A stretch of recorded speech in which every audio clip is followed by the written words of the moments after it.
We get Mobil One the grid under starters' orders with a trip to North America for one of the great endurance tests at Road Atlanta. Petit Le Mans marked the final round of the IMSA sports car season. Arriving at the 10-hour classic, Porsche Penske Motorsport had a 124-point lead at the top of the standings and were hot favourites to win the GTP title. We have some margin on the points, but it's certainly not over until it's over, especially Petit Le Mans. 10 hours, a really frantic track layout, a really high car count, which on one hand is great for the championship, great for the race fans, very difficult for us for the driver's seat.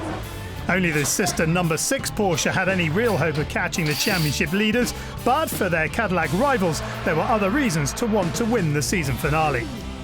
It won't be like last year where you had 5 cars fighting down to the wire to see who would be the champion. But on our side, we're just gonna go and try and win the race. This is my last race with the team, so I want to go out on a high, obviously try and bring the trophy home, close this chapter of my career on the high. Chip Ganassi Racing has been my home for the last 4 years, and it's been amazing with them. You know, it's sad to be doing the last race for Cadillac, especially looking back at what kind of success we had together and the fun we had at the same time. So it's a good race, and we're going out with a smile. Since the first running of the event in 1998, Petit Le Mans has been one of the marquee races on the North American calendar, but also one of the toughest to tame across all 4 classes. It's been 60 years or more times that I was here and I still didn't win this race, so I don't know what to do. I was close so many times, but now that I have 2 teammates that both won it, I mean, let's see if we break that and I can win this finally. I've managed to win it 4 times now. Once overall, of course, with the 911 back in 2015. And I enjoy the event. I enjoy the track. I enjoy the challenge of the chaos that always comes at the end. So, yeah, championship or not, it's these sort of things that get you going and get you out of bed and make you want to go racing. Cadillac's 2 cars led the way in practice, Renger van der Zande and Sebastian Bourdais' 01 car topping the timesheets in 2 of the 3 sessions. The car has been pretty good and consistent throughout in different conditions. So we're approaching qualifying with a little bit of uncertainty because there's no class split anymore, so you really can't rehearse any kind of quali sim per se, but balance-wise the car's in the window, so it should be in good shape. Car feels fast, but it's quite tricky. Yeah, it's a track with a lot of compression, a lot of up and down, and the car's a bit of a handful, but it needs to be that way to be quick. So I think we're in the right spot. The race was guaranteed to produce a thrilling climax to the season, and with titles on the line and 53 cars on track, patience and a careful game plan would be key. There's no need to do anything too risky in terms of traffic or strategy, and there's no need to be too clever, but if you stay on your hands, then it's going to get away from you as well. So we'll try to tread that balance as delicately as we can.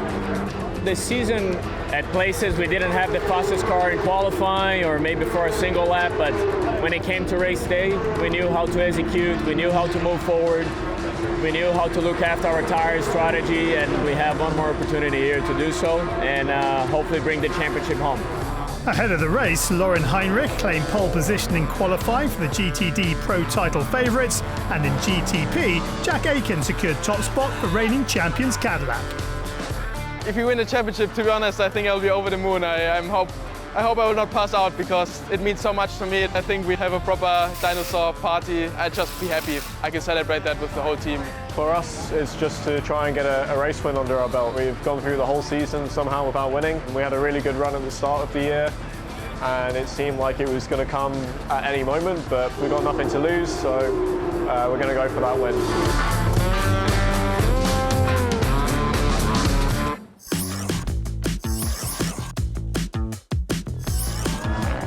With Liberty Media buying the Formula One group for $4.6 billion in 2017, attention has been focused on growing the sport in the US, and there are now 3 Grand Prix in the country.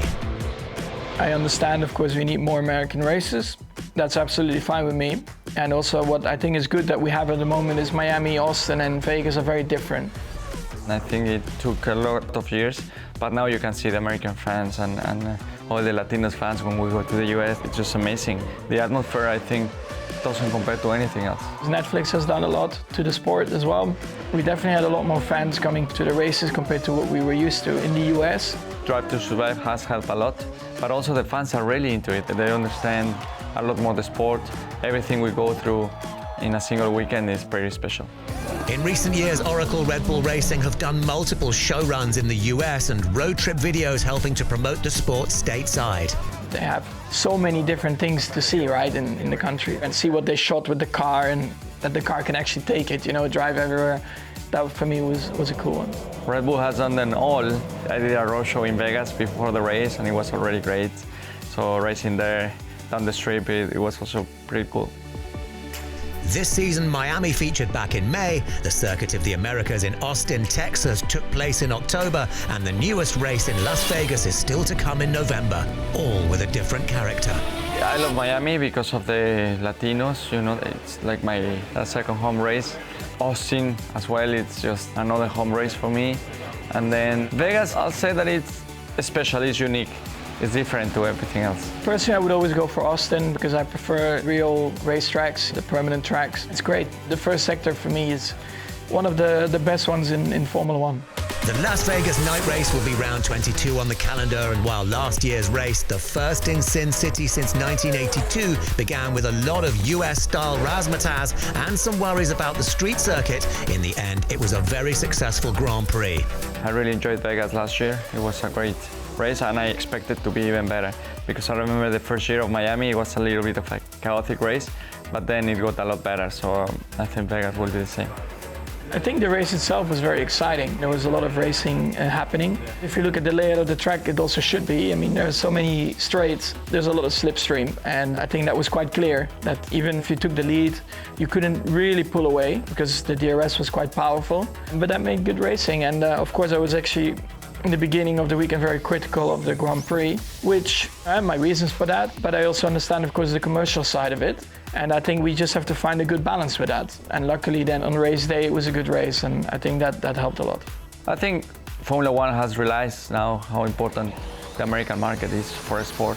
And they always say, if you make it to America, you are in a different level. It really feels like it in terms of popularity for the sport, for the drivers. I mean, you see the brands that are coming in. It's great to see the passion that America has now for the sport.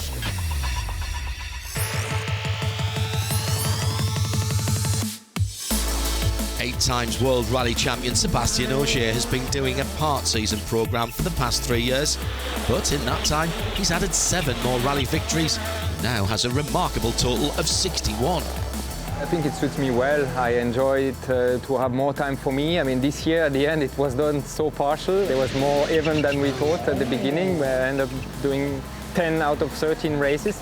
But every opportunity I have to jump in the car is enjoyable, so I'm still very pleased that the team offered me this chance to do that and to still do what I love the most, and at the same time having more time at home.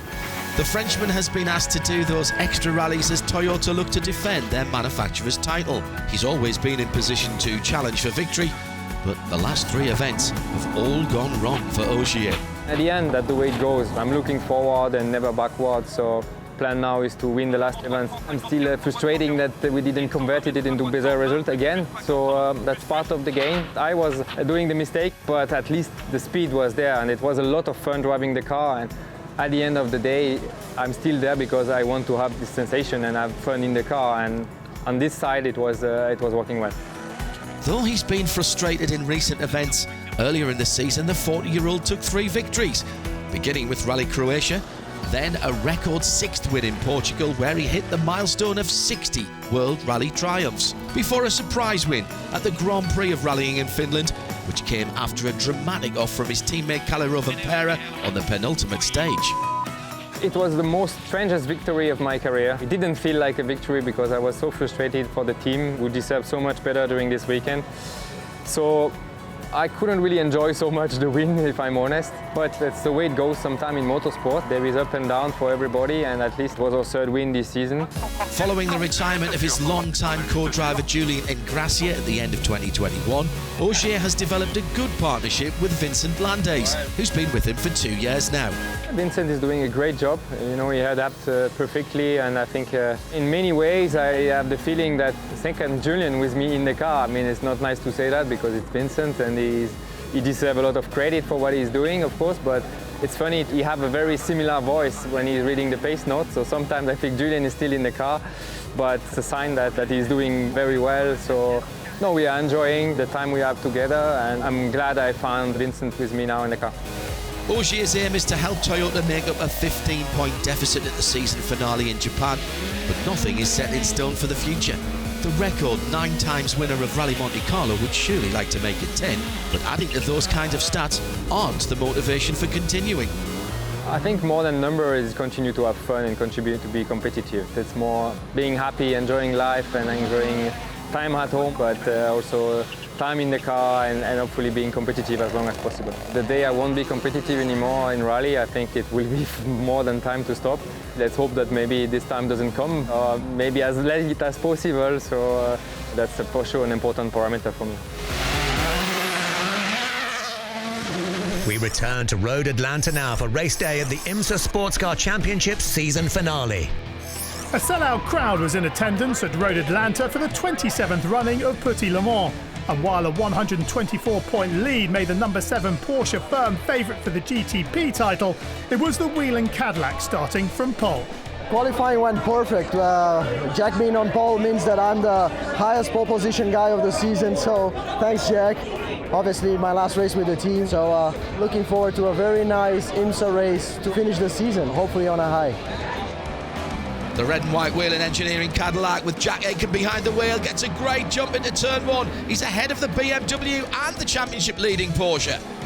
In the GTD Pro field, Tommy Milner headed for the fence following contact with Ben Keating's LMP2 car, and a technical failure spelled the end for defending champions Vasser Sullivan Lexus. The class-leading Porsche was in trouble too. We were comfortably in the lead, let's say, but then we faced some technical issues. We couldn't upshift anymore, and it got worse and worse. So now we're 5 laps down, and in the end we cannot do much more than just drive and hope that the rest comes towards us. In GTP, drive-through penalties were costing the pole-starting Whelen Cadillac, while the 01 car was mounting a fight-back after a technical black flag put them a lap down. The championship leaders, meanwhile, were staying out of trouble. Matt did a great job to take the start, move up to the lead pack, and then when I got the chance to go in after him, we did cycle to the front, and we managed to pretty much manage the race from there. The traffic and the cars sliding around just because of the heat of the day just now, but it's going well. In the sister Porsche 963, Nick Tandy, Mathieu Jaminet and Kevin Estre had made up ground fast following their P8 starting position. We are now leading after half of the race, so that's good. It was a good strategy call, good pace. We have a decent car, which will be also okay for the night, so looking forward to it. But I think my teammates will now drive, and I will enjoy some rest and watch on TV. Back in the GTD Pro field, Corvette and Antonio Garcia would ultimately miss out on a long-awaited victory, while pole position bonus points would see AO Racing clinch the title by the skin of Rexy's teeth. The final hour saw the 01 Cadillac back in the hunt for overall victory along with Porsche and Wayne Taylor Racing, but Ricky Taylor's impact with a stranded GTD car brought out the yellow flags. The race's final caution set up a wild sprint to the finish. Early penalties looked like they'd ended the 01 Cadillac's chances, but Renger van der Zande and the team have fought back. He's behind Nick Tandy into turn 1 from a long way back. He's gone past the number 6 Porsche and leads at Petit Le Mans. Not even failing headlights could stop the Cadillac. After 10 hours of racing, van der Zande took an incredible victory from Tandy. But with Felipe Nasser and Dane Cameron in third, they completed the full championship haul for Porsche Penske Motorsport. Really chuffed to bits to be 1-2 in the points, to win all the championships. You know, that's obviously it's quite easy on paper to say we want to do this, we need to win this, we want to win manufacturers, all these things. But to go out and do it and put both cars 1-2 is absolutely unbelievable. It's incredible to finally get the job done after all so much preparation, and it just brings me back to the very early days when I joined the project. Just want to thank everybody for those amazing days, and here we are, you know, ready to celebrate this championship. We got it all, so couldn't have gone any better.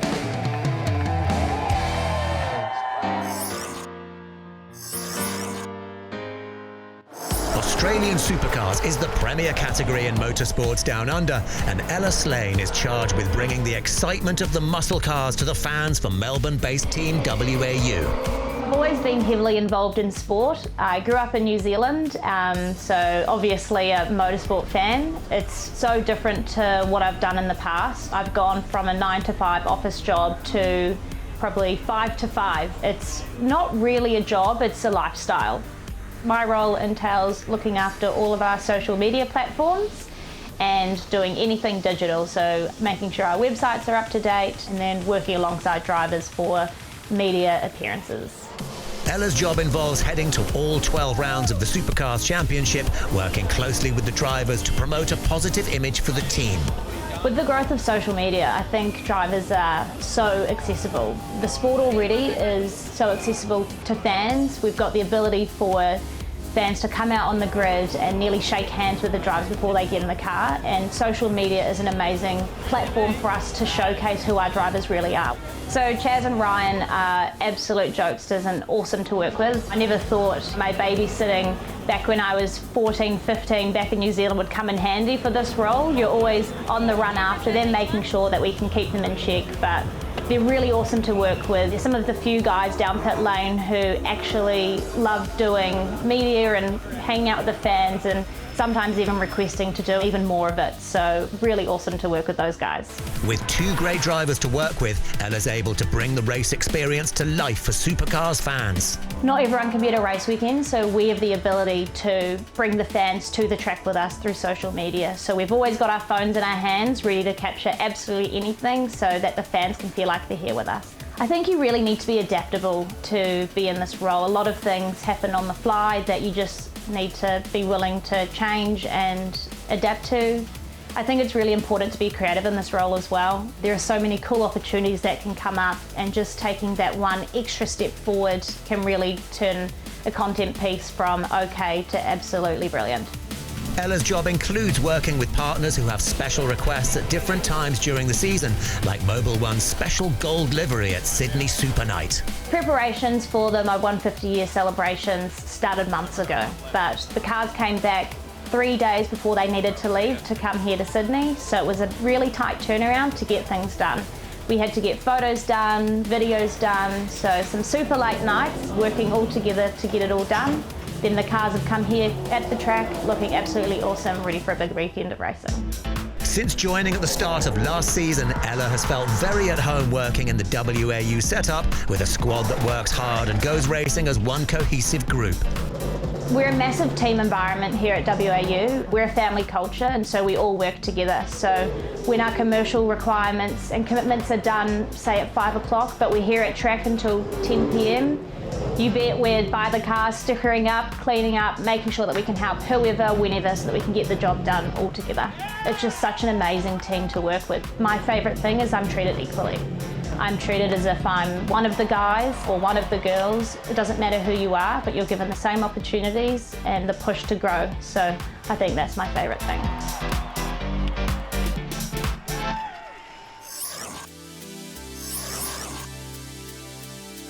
The 2024 NASCAR Cup Series heads towards its conclusion, which is the end of the third year of the Gen 7 chassis. It's brought plenty of excitement out on the ovals, but back at the shop, teams have had to adapt. Its modular construction has meant getting to grips with a very different workflow.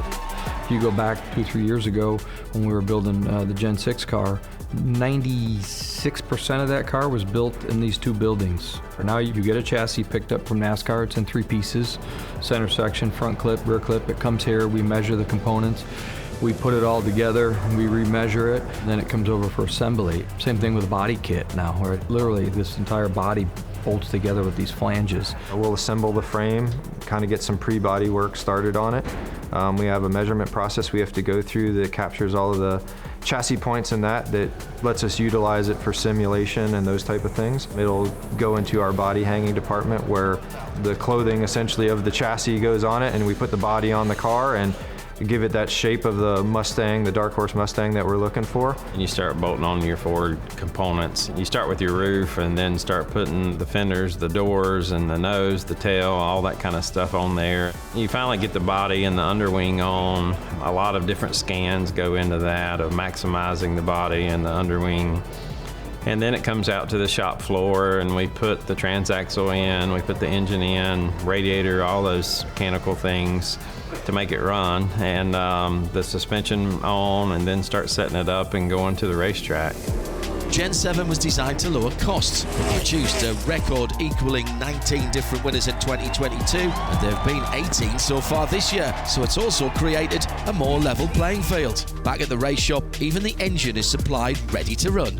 We at Stewart-Haas Racing don't really get to do a lot for the engine. They get supplied to us by Roush Yates. So we have collaborations leading up into the event of where we would like the power bands for certain tracks. We do a lot of work long before the engine gets here. So that's probably more of where our involvement comes in.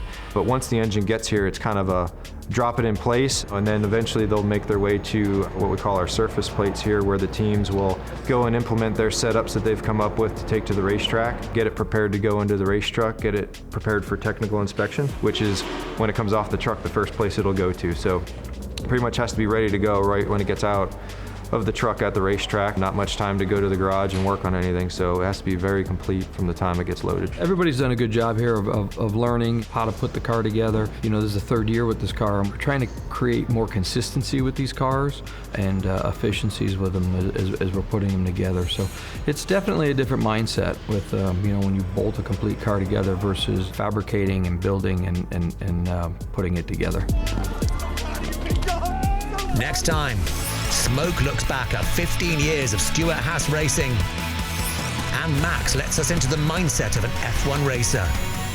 See you then on Mobil 1 The Grid.